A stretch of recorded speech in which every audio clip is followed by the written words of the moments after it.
This on a clampdown on automated or so-called bot accounts. That's what they say. Let's get rid of that. Let's go and speak to the expert. James Erskine is from Social Circle, a media consultancy, and a familiar face, and joins us. James, great to have you with us. Hi. It's nice to be here talking about this, though, isn't it? Finally. They've made a profit. Yeah, the ad sales. It seems to be the video ad sales. That seems to be the trick. That's right. So 3 things for any social network. It's culture, commerce and content. And they've got the content right. So they've got a video content ad unit that's delivering commercial results for them. So that's exciting.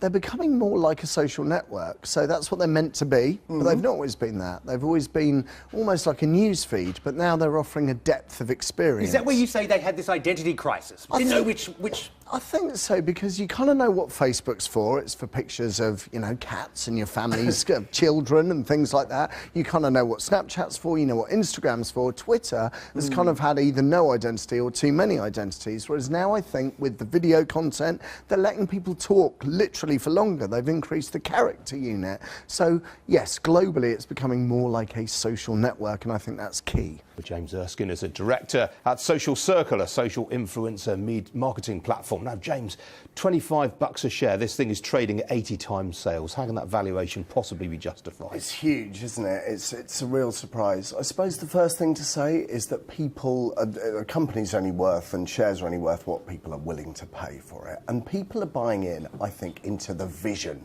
And it's a big vision. And I think the vision is the first thing that you pointed out, is that there's kind of a homogenisation of social media platforms now where everybody seems to be doing the same thing. Snapchat's doing something slightly different. It's touching those millennials in a really engaging way and doing that job better than anybody else. And the other thing that I think, there's an element of soap opera there, you know.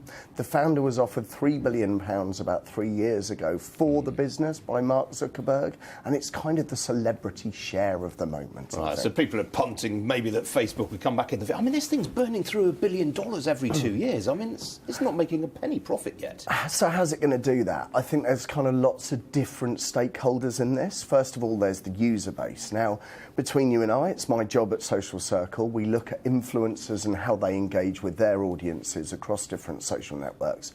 It's my job, and I'm not very good at working Snapchat, and I should be able to. They're keeping the older generation out, and I think that's quite deliberate. Let's get rid of that, because I want to speak to James Erskine, who's a director at the social media consultancy Social Circle, and joins us. James, great to have you with us. What's going on here? So the algorithm's going to change, and the algorithm's going to change because we're going to see less messages when we log in on Facebook from brands and organisations. And what that means is Mark Zuckerberg made his New Year's resolution to make Facebook a better place, not an exact quote, but more or less. And what he's looking for is more what he calls meaningful connections. So connections with real people as opposed to brands and organisations. But it's not the meaningful connections that Facebook has been making billions from in some ways, right? Completely, but then you have to take Facebook back to what it started life as. It started life as, remember this term, a social network, where people could network with each other. Now, increasingly, speaking on a personal level, when you log in, it's almost more of a news feed. You get your news there, you get information from brands there.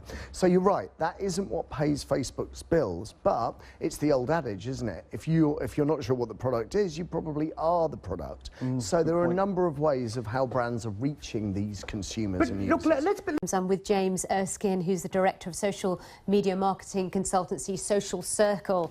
Nice to see you, James. Hi. So it's an interesting day, isn't it? Facebook coming out with very strong, robust earnings. It seems to be going from strength to strength from that point of view.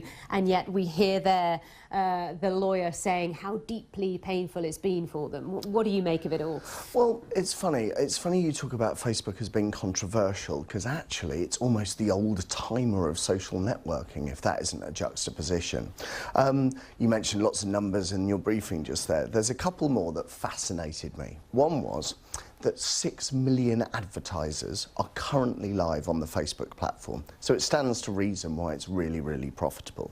In order to understand where it's going in the future, you probably have to look at its past. It's part of the duopoly. So now 50% of digital revenue, of new digital revenue, either goes to Facebook or Google, roughly speaking.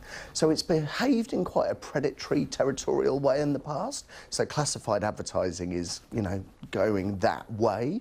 I suppose one thing as well is you look at its acquisition. So it bought Instagram in 2012. So it knows what it's doing in a business sense. In a content sense, that's where it's coming under quite close scrutiny at the moment. And that's quite an exciting challenge for it. James Erskine is director of the digital marketing agency Social Circle and joins, and a familiar face. James, good to see you.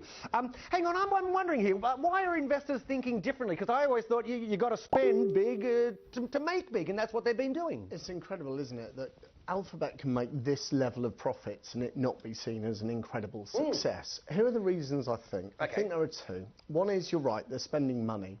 But the amount of money that they're spending is going up proportionally every quarter. So you know how people they say, I'll Google this and I'll Google that, as opposed to saying, I'll search for this and I'll search for that.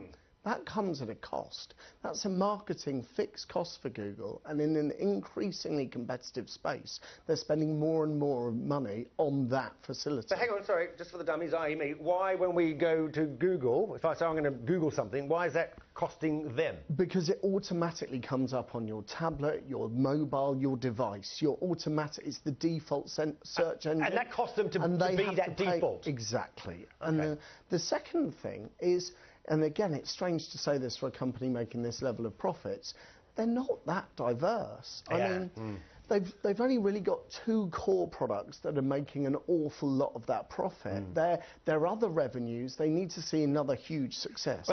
Well, brands big and small are increasingly turning to social media influencers to sell their wares. Influencers tend to be millennials who have big online followings, and they recommend products to their thousands of followers. Some can make hundreds of thousands of pounds per YouTube video. No wonder then that this so-called influencer economy is predicted to be worth £18 billion by 2019. With me in the studio is Becky Flint, aka Becky Cruel. She's a YouTuber and social influencer, and James Erskine, who's the director and co-founder of Social Circle. James, what does Becky do differently from a traditional celebrity endorser? Well, I suppose celebrity marketing's been around for as long as ever. I suppose this is just a deeper relationship. So Becky's on Twitter talking to her audience this morning. She'll be on Facebook later. She'll be on YouTube tomorrow. And it's, I suppose, the regular content that allows a greater relationship with the end audience. This is as close to, I suppose, a friend recommending something as marketing can get. Is it quite cynical, though? I'm pretending to be your friend whilst flogging your stuff? I don't think so, because in the same way my friends recommend me stuff and I trust them. But she's not your friend, though, is she? Not really. She's not, absolutely not. But to these audiences and these millennial audiences, what they're doing is they're talking to the communities that they're building up. And as Becky said, it's all based on trust and the transparency of commercial messaging. We built Social Circle to be a home for creators, a hub for brands, and we built it, and part of what we advise is best practice, and that's been authentic, and that's been genuine, and that's following the rules. So is the wild west of the internet changing? Well, joining me now is influencer expert James Erskine of Social Circle. A very good morning to you. This is a 1 million person business, isn't it? Oh, this is a huge business, Michael. Yeah, good morning. So we've been involved in this space for about 7 or 8 years, so kind of since the very beginning, and we've seen it grow and grow and grow. I think what we're seeing right now with the Competition and Markets Authority's report yesterday and the new guidelines that they released is kind of... There's a little bit of old-fashioned regulators trying hard to keep up with the new space that they don't fully recognise. And there's also a bit about influencers not knowing what the rules are, because, to be fair, there are actually relatively few grey areas, but there are a number of different regulators. Now, you're an expert in this. What's the difference between influencing and advertising? I suppose an advert, I think you can apply similar things to old-fashioned media. So on this show, on the Business Breakfast, you've got a sponsor, and I would say that starts to be content marketing. When you have a guest from the sponsor on the show, that starts to be involved in the editorial content. And whilst the two things are very, very separate, that starts to be how it is. So what you'll find with lots of these YouTubers' content, you'll see pre-roll advertising and you'll see some products involved in the editorial. So that's kind of the difference. Morning, everybody. Thanks so much for spending time with us. I know it's a nice venue. I also am aware it's a bit snowy, so if you've braved the snow, I really appreciate it. My name's James. I'm from Social Circle. We've got a panel of awesome people here to discuss influencer marketing, kind of the rules, the regulations, the myths and top tips. I've got a feeling that this awesome panel are going to do a better job than me of introducing them, so I'm going to let them do it themselves. But I just wanted to start with the reason why we're doing this. We are an influencer business, we're a creator-first business, but we recognise the importance that brands and regulatory bodies and organisations play in that relationship, which is why we run these events on a regular basis. The next one, guess what? It might not even be in London. We might go somewhere not London. Who knew?